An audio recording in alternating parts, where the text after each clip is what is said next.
Why don't you guys register to lobby government? Happy to speak to the question, sir. So Sophia Marquez, who does government and stakeholder relations, if I may just correct you, sir, that's her title, engages multitude of stakeholders across provincial governments. But why don't you register to lobby? Because, sir, in fact, engaging the federal government is it has never been more than a few percentages of our budget. Yes. In fact, it represented last year 1.03%. But how little the money you get has nothing to do with the legal obligations. It's how much time is spent. So in the last month, I mean, you've been heavily involved in these programs with Minister Chagar, Minister Ning, Bill Morneau's office is involved.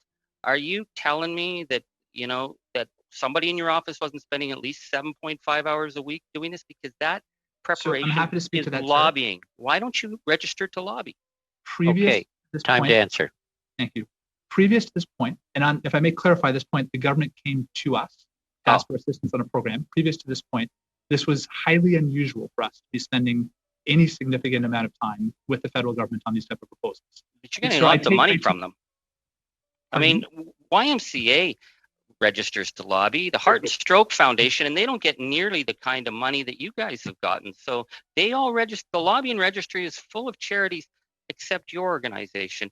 And yet none of them, say, for example, hire the Prime Minister's mother or the Prime Minister's brother or have the Prime Minister's wife or Bill Morneau's daughter or fly Bill Morneau. It's the image that you're giving here is that you're getting influence by the kind of power that you have. So when you call, man, they call you.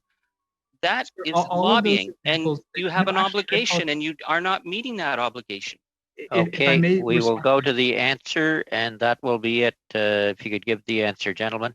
I will happily stand corrected by our counsel, but based on my understanding, those things that you identified, hiring the adopted daughter of Uganda of an individual, having a mother of an elected official, not an elected official capacity, but as a speaker on mental health, these things I don't believe are actually defined as lobbying.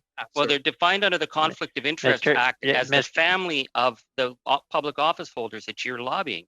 If you read, I mean, Bill Morneau never read the Conflict of Interest Act. I think you guys should, and maybe the Lobbying Act as well. Mr. Angus, we're going to allow an answer, and then we're going on to Ms. May. An answer, please, gentlemen. And sir, the proportion prior to this conversation with the government, when the government approached us, when Ms. Mornick approached us with this opportunity, we have received, approximately, give or take, $5 million or so from the federal government, to the best of our knowledge, over many years, going back to 2013. The information provided to me, but that's a relatively small, very minuscule, under 3% portion of our budget. And it's not the size of the budget. Mr. Angus, we want an answer. Mr. Angus.